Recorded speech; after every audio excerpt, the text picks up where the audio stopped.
Crosby, Stills, Nash, and Young, Ohio. This is Democracy Now!, democracynow.org, The War and Peace Report. I'm Amy Goodman with Sharif Abdel-Quddus. Well, today marks the 40th anniversary of the Kent State shootings. On May 4th, 1970, National Guardsmen opened fire on hundreds of unarmed students at an anti-war rally at Kent State University in Ohio. The students were protesting the U.S. invasion of Cambodia, which was announced by President Nixon on April 30th. The Guardsmen fired off at least 67 shots in roughly 13 seconds. 4 students were killed and 9 others wounded. The 4 students shot dead were Allison Krauss, Jeffrey Miller, William Schroeder, and Sandra Scheuer, all between the ages of 19 and 21.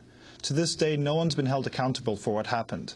For the survivors of Kent State, the events of May 4th, 1970 remain unresolved even 4 decades later. To mark the anniversary, commemoration events are being held at Kent State, including a candlelight vigil and march in the Commons, as well as a truth tribunal, which we'll talk about in a few minutes. But first, we want to go back to May 4th, 1970, and hear from the survivors about what happened on that day. Alan Canfora was a student at Kent State 40 years ago and took part in the anti-war protest. He ended up being shot in the wrist.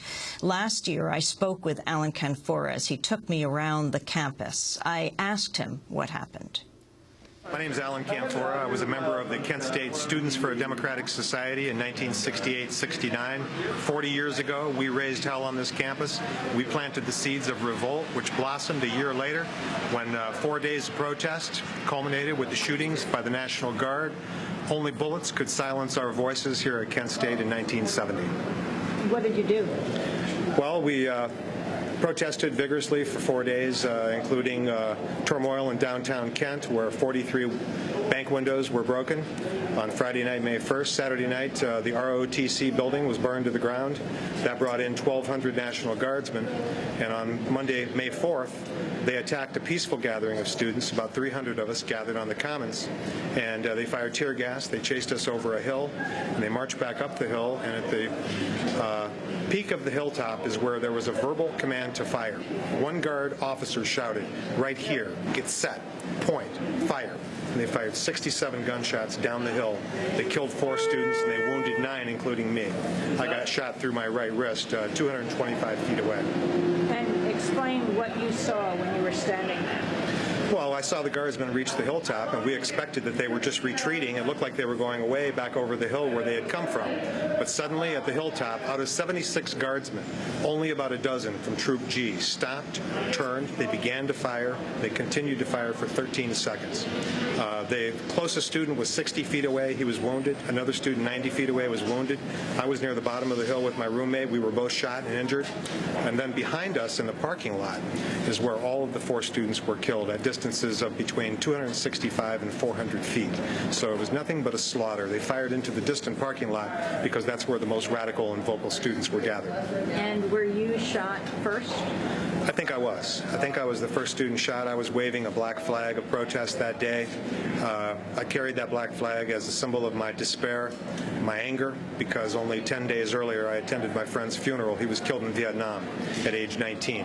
So that was very fresh in my memory, and that's why I joined the protest, and I helped lead the protest May 1st through 4th on 1970. That's what led to me being shot. And what happened after you? That was Alan Canfora, one of those shot at Kent State. To tell the story of what happened 40 years ago, we turn to a documentary that includes interviews with students and National Guardsmen who were there. This is an excerpt of Kent State, the day the war came home. It begins with former Kent State student Joe Lewis.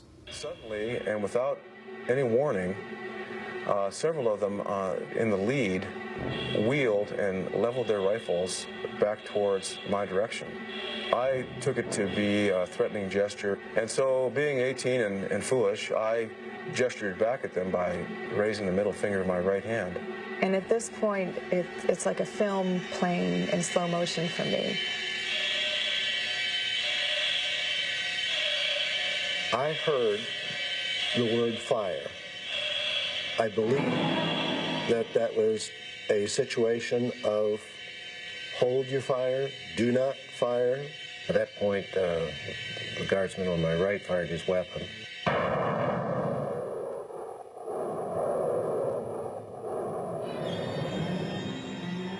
Within, again, milliseconds of that single report, the volley itself began.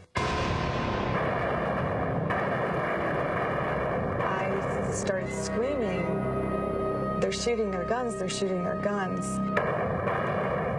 It hit us all, I'm sure, at that moment. They're trying to kill us. I had a person targeted. I pulled the slack out of the trigger. I assumed that we were firing warning shots, and I fired my weapon in the air. I jumped on the ground, was praying I wouldn't get hit.